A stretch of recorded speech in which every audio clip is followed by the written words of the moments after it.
Hi y'all, it's Bama Law again.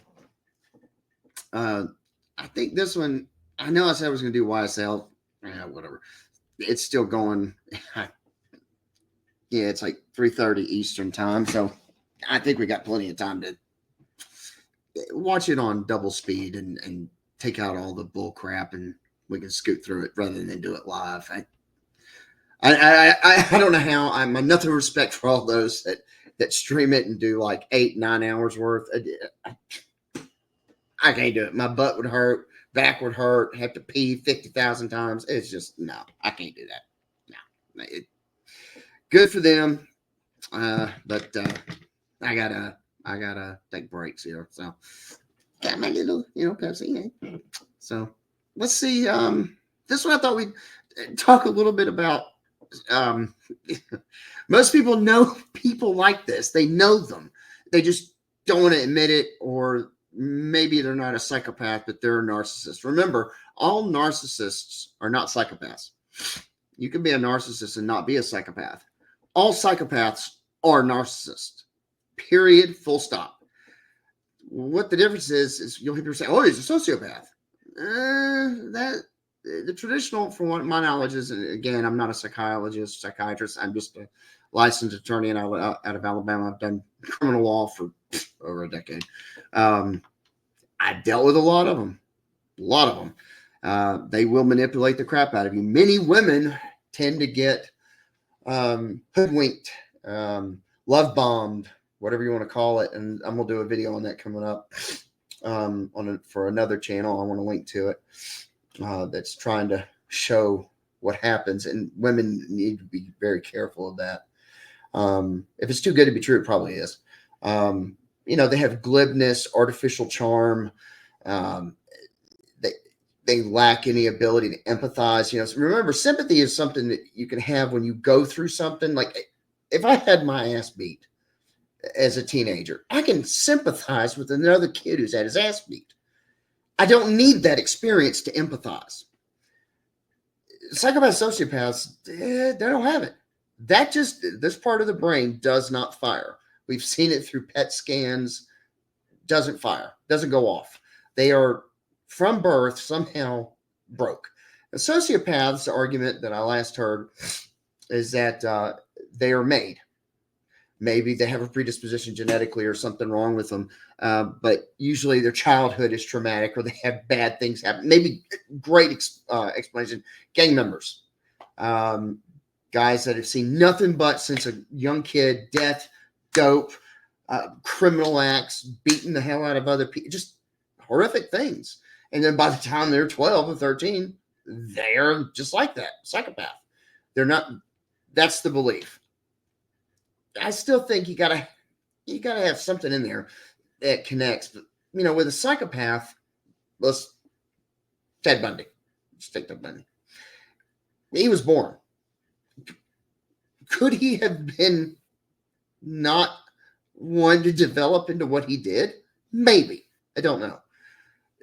Apparently, from all evidence and his familial accounts, nothing happened to him.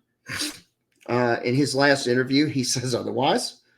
And I call it the Ghostbuster analogy, where remember Egon tells him, "Don't let the streams cross. Whatever you do, don't do it." The streams would be sex and violence. Okay, those two things for no one should they cross. And so they crossed, and in him, he was a psychopath. And once they crossed, that was it. It set off a bad chain of events.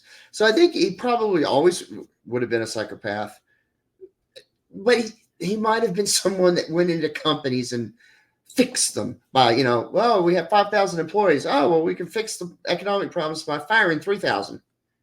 They're done. And they don't care. And, the shareholders love it. The people, they love it because it makes them money. Whereas I would go home and cry my eyes out because I've just destroyed their lives. Because I've given them no warning, no nothing. It's I've been there. It's horrible, but I'm not a psychopath.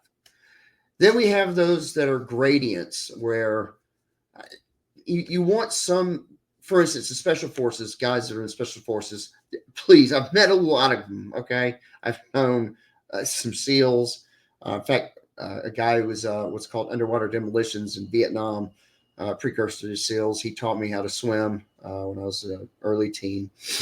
I've known some Delta Force guys, airborne, Rangers, and they all saw combat, and they all have this ability on a scale to where, and even when I worked crime scene, I had an ability to compartmentalize things.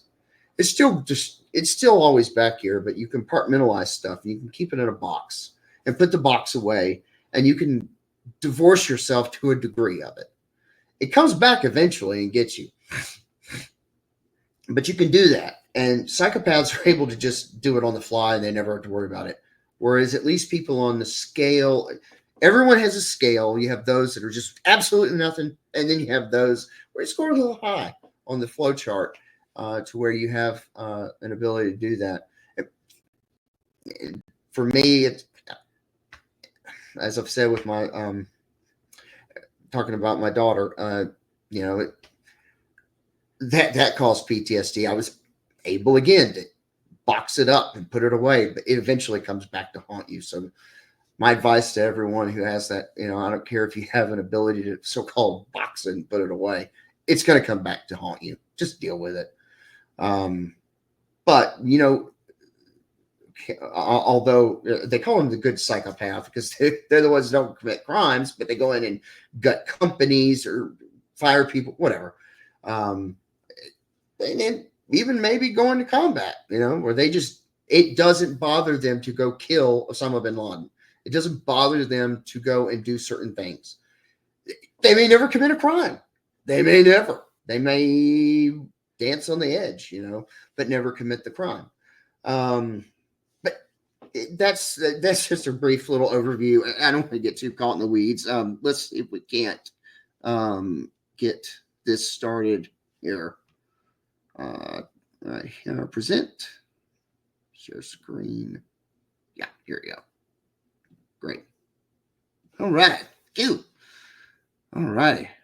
I don't know why it's showing them both. Okay, here we go. Went on for some time before they looked at me to bring this a psychopath. No, he was a sociopath. Another friend offered. All that had happened before one friend blurted out, he was clearly a psychopath. No, he was a sociopath. Another friend offered. All right, there we go. Before one friend blurted out, he was clearly a psychopath. No, he was a sociopath. Another friend offered. The argument between the two went on for some time before they looked at me to bring this to an end.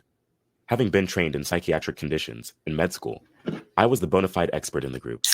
Of course, I had heard people use the two terms interchangeably, but I never really stopped to think about how to differentiate them. Do you find yourself wondering what the difference between a psychopath and a sociopath really is? Welcome to our channel, where we talk about issues relating to mental health, self-improvement, general medical problems. Y'all go to Wellness Lenses and subscribe to them because, this now that I've found out these ain't easy to produce. Please go do it. That's only fair and right. Everybody I show a video of, I've subscribed, and they may still not want me to do it. And if that comes up, then I'll just do videos where I just talk and read documents or whatever, and we'll just be bored to death. But I think this is the best way to do it because it really shows you. It gives you a quicker way to showcase certain topics. Okay. And the journey to overall wellness. We put out weekly videos on these topics, and our content is based on scientific research and our experience as physicians. There we go. Psychopathy. When do we say a person is a psychopath? According to Oxford Learner's Dictionary, a psychopath is a person who has a serious personality disorder that involves not caring about other people's feelings, not feeling sorry when they have done something bad, and wanting to be violent or cruel to others. Are psychopaths born? I know that you have heard of this famous saying that psychopaths are born. Indeed, psychopathy has been associated with genetic predispositions. In psychopathy, the amygdala, a part of the brain that controls how a person responds to potentially harmful or scary situations, is thought to be dysfunctional. This is clearly shown when psychopaths are watching murder and bloody scenes. Instead of being uncomfortable and disturbed by everything, they are, in fact, calm and may even laugh at the scene. This area of the brain also aids in controlling emotions. Psychopaths have been found to have modifications to the structure and operation of specific brain regions, including the prefrontal cortex, temporal cortex, and paralimbic structures, which function at a lower level. Sometimes, this causes them to experience odor-related issues. Their ability to distinguish between various odors declines, with increasing psychopathy scores on the standard tests. However, the environment is thought to contribute as well to some extent. How to spot psychopathy in children. Children who exhibit callous unemotional traits, lack of empathy and guilt, shallow emotions, are more likely to grow up. I can verify for this, at least in my case. My late son, excuse me, this was evident up until I'd say starting about the age of 3. He didn't experience pain. He didn't even experience what children do, mirroring. Like, if you get mad at your child or whatever, you say, "You don't do that," you may chew him out. Instead of him going, uh-oh, and his brain connecting the path, I done screwed up, Ron. They don't do it. He would laugh. He didn't get it. Sometimes that I would laugh and he would be, it was just, they start early. He had no ability to empathize. Didn't give a crap. Hell, he chased a babysitter with a butcher knife at like age 7. I mean, it's not. This is what they do. This is what psychopaths do. They do not care. They don't have that ability, and they usually don't have control. They have high impulse control issues. To be psychopaths. These kids tend to engage in aggressive and antisocial behavior, such as bullying. They are also less likely to recognize a frightening look and are less likely to react to socially rewarding stimuli, like pleasant expressions. Teenagers that exhibit early traits of psychopathy, like lack of empathy, may also be diagnosed with antisocial personality disorder. I was a headbanger. They are also less likely to make lifelong friends, since they cannot find delight in these bonds. Social relationships. Psychopaths are typically unable to establish true emotional connections with others. True. They tend to form superficial bonds that they later use to their benefit. And despite the obvious harm they cause, psychopaths never regret their actions. They typically create a symbiotic or parasitic connections and can be almost compulsively ordered while maintaining the appearance of normalcy in their social interactions. So what really... They also exhibit glibness, and they have what's called the gift of gab. It's that guy that, could talk that could sell ice to the Eskimos. Not just necessarily a good salesman, but had the ability to really use something to get what they want. It makes these people enjoy manipulating others. It turns out that dopamine, a chemical that awakens our brain's reward centers, is overproduced and overvalued in the brains of psychopaths. Why do psychopaths think that influencing others will make them feel good? Their dopamine receptors go into overdrive, providing them with motivation and considerably enhancing their desire to get their own way. Their life in crime. When committing crimes, psychopaths typically do so in a method that poses the least risk to themselves. They will meticulously plan their offenses to avoid detection and have backup plans ready for any eventuality. Due to their inability to empathize, psychopaths do not experience regret for their behavior. Psychopaths are prevalent among serial killers. Career paths. According to a 2013 Oxford scholar Kevin Dutton's study, some occupations draw psychopaths. They arrive in large numbers to fill open positions as police officers, attorneys, and doctors. CEO is the most noteworthy occupation for a psychopath. They love their occupations and make an effort to win others' respect and trust. As I said, this is due to the fact that while not being able to feel them, they are highly adept at mimicking human social emotions. Thanks to this, they can masterfully manipulate people's behavior. Is that psychopaths typically provide 100% effort. Since they are so motivated by rewards, they have a very strong positive attitude. Instead of concentrating on the potential downside, they emphasize on the potential upside, which drives them to exert more effort because they only perceive the benefit. If things don't work out their way, they may go to extremes. Short concentration span. One of the less well-known characteristics of a psychopath is a short attention span, which can manifest in ways that are comparable to ADD or ADHD symptoms. Psychopaths are constantly searching for more exciting or amusing things to do or see, since they are easily bored with mundane activities, tasks, and people. And a lot of times, women who are psychopaths get diagnosed with borderline personality disorder.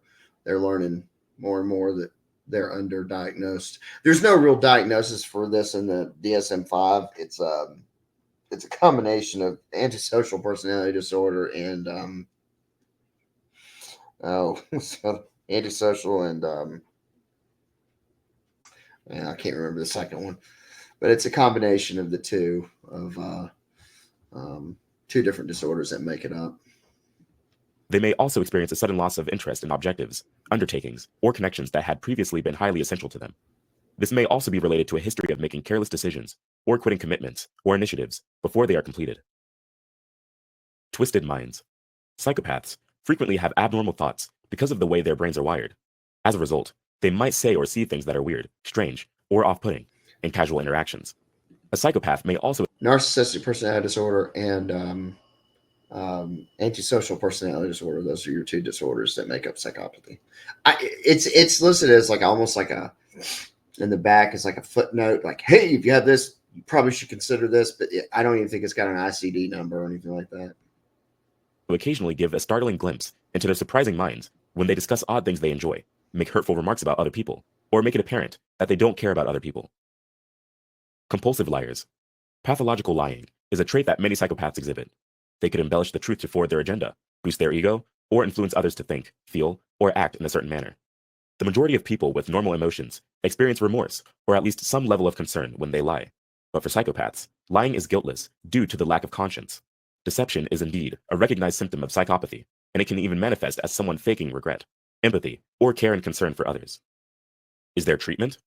The best therapies for treating psychopathy are those that use many modalities. This means that treatment approaches need to incorporate numerous options, including psychotherapy, development of behavioral skills, and the recognition of the important roles that family, school, peers, and the community play. Patients who do not react to other interventions are typically the only ones for whom medications are advised. This was psychopathy in a nutshell. As we had discussed earlier, people frequently confuse it with sociopathy. So let's look into this entity in more detail.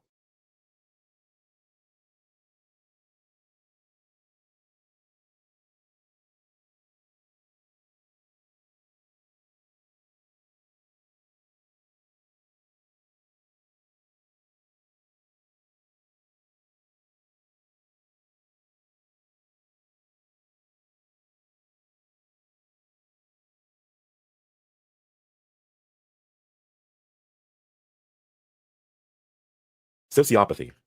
According to the Oxford Learner's Dictionary, a sociopath is a person who has a mental illness and who behaves in an aggressive or dangerous way towards other people. Are sociopaths made? The word sociopath is used when antisocial behavior is brought on by a brain injury or harmful sociocultural elements, such as parental neglect, peers who engage in criminal activity, belief systems, and upbringing. They are majorly a product of their surrounding environment. They have little conscience. Sociopaths are not all cold-hearted like psychopaths. They do have the ability to feel remorse and guilt, and although empathy and guilt can exist in sociopaths, they usually lack the strength to override their impulsive and erratic conduct. Meanwhile, their connections might sometimes feel normal, at least with those they are close to. Highly impulsive. When a sociopath commits a crime, they may do so on the spur of the moment, and with little thought to the risks or repercussions of their choices. They may easily become agitated and angry, which could lead to violent outbursts on occasion. The likelihood of catching a sociopath rises as a result of these actions. Poor career life. Sociopaths are not usually in a position to keep their jobs.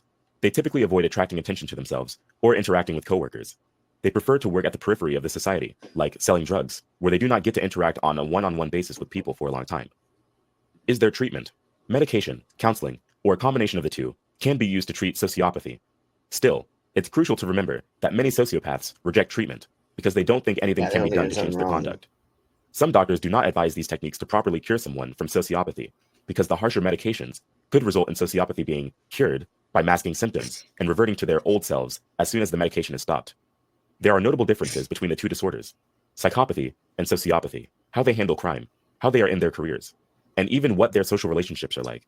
But we also see that their behaviors can overlap, making it hard to differentiate between the two disorders. And this overlap has caused problems for people over the years. In the childhood era, the two conditions are frequently labeled as conduct misbehavior, and hence, the two are used interchangeably. They also become different as time goes by. Here are some easy examples from the media. Conduct disorder. Jeffrey Dahmer, from the recent Netflix murder documentary, is a psychopath. He is very meticulous in his plans and is fascinated by death and blood. He has no remorse and lacks empathy.